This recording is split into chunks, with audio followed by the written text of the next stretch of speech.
It began on a blistering afternoon in August 2023, deep in the Nevada desert, just outside a forgotten ghost town called Ravens Hollow. Construction workers clearing ground for a new solar plant stopped when one of their bulldozers struck something solid, a metal container buried in the sand. At first, they thought it was just old debris from a mine shaft, but when they pried the rusted lid open, the smell hit first. Inside was a human skeleton, wrapped neatly in a decaying wool blanket. Next to it, a woman's gold locket, still shining faintly through the dust. Authorities were called immediately, expecting a modern crime. But what they found shocked even veteran detectives. Because according to forensics, the body had been buried for over 50 years. Tonight, we're uncovering the eerie case of the Ravens Hollow skeleton, a mystery that started with a forgotten body and spiraled into a story of betrayal, hidden identities, and a decades-old disappearance that was never meant to be solved. By the end of this story, you'll see how a single item buried in the desert connected 3 generations of secrets, and how the person responsible might still be alive. When the forensics team began their initial analysis, they found that the remains belonged to a female, likely between 25 and 30 years old. There were no signs of animal damage, meaning she'd been carefully placed there. The metal box she was in was a 1950s-style ammunition container, the kind used by soldiers and collectors after World War II. Inside the locket found beside her bones was a black and white photograph.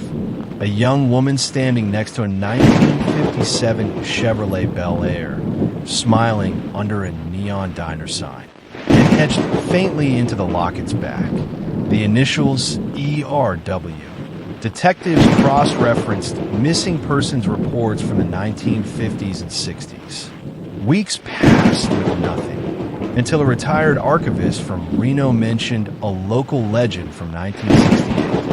A woman named Eleanor Ruth Whitmore had gone missing after a fight with her husband, a mechanic named Tom Whitmore. She was 27 years old.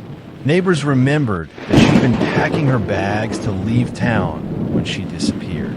At the time, Tom claimed she'd run off with another man, but her car, her clothes, and all her personal belongings were still at home. And now, half a century later, her initials matched the locket in the desert. Police dug into Tom Whitmore's past, but he died in 1992. However, records revealed something strange.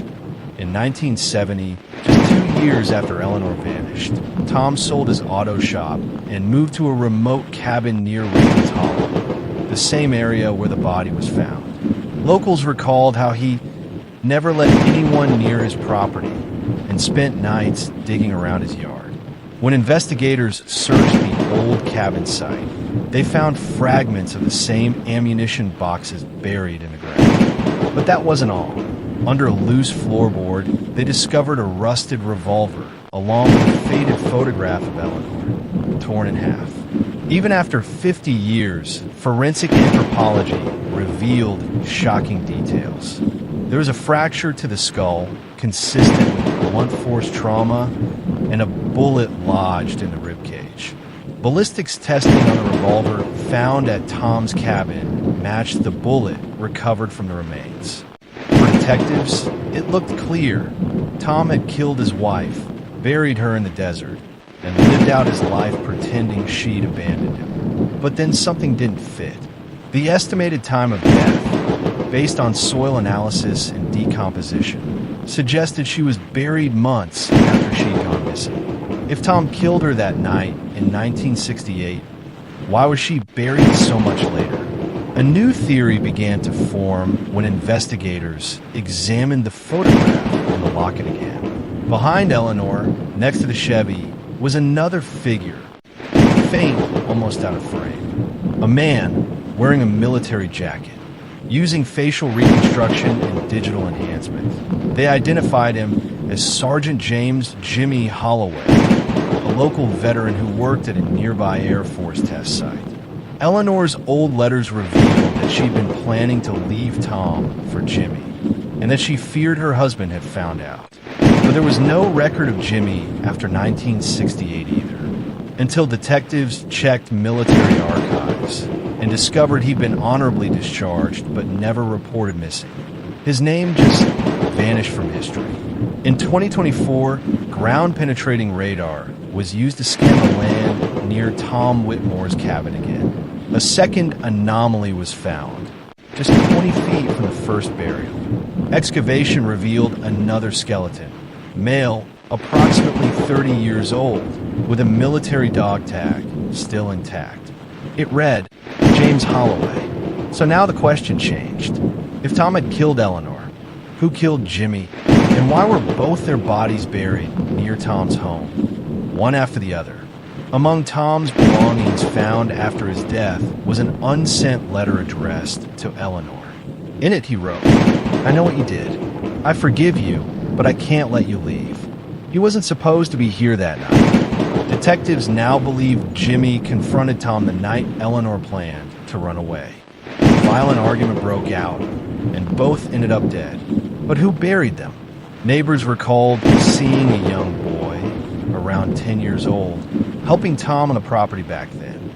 A boy named Michael, the son of Tom's best friend. That boy grew up, left town, and changed his name. Police tracked him down, now an old man in his 70s. When questioned, he broke down and said, I didn't kill them. I just helped him hide them. He said she tripped.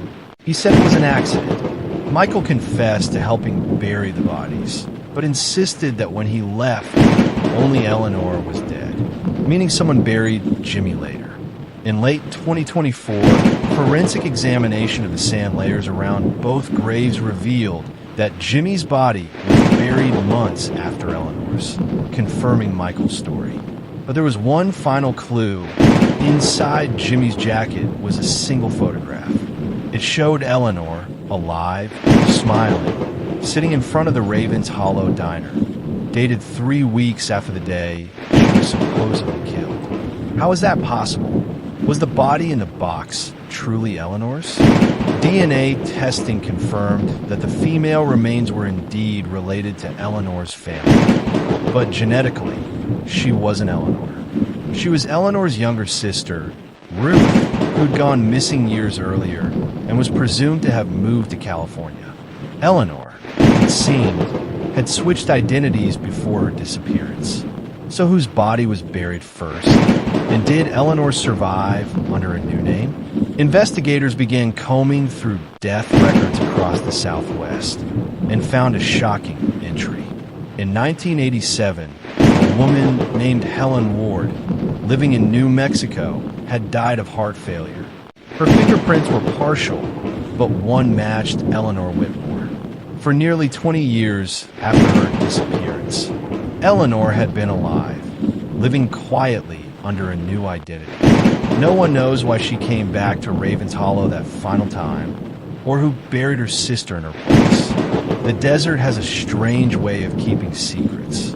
For 50 years, it held the truth about a woman who tried to run, a husband who broke, and a lover who vanished. But one question remains unanswered. Thought balloon if Eleanor Whitmore lived for 2 more decades under a false name. Who buried her sister in her place, and why? This story explores the haunting discovery of a woman's body buried in the desert for 50 years. A mystery that unravels into a tangled web of love, deceit, and buried identities. Viewers will discover forensic twists, hidden confessions, and a shocking identity swap that leaves one final question. Who really died in the desert that night?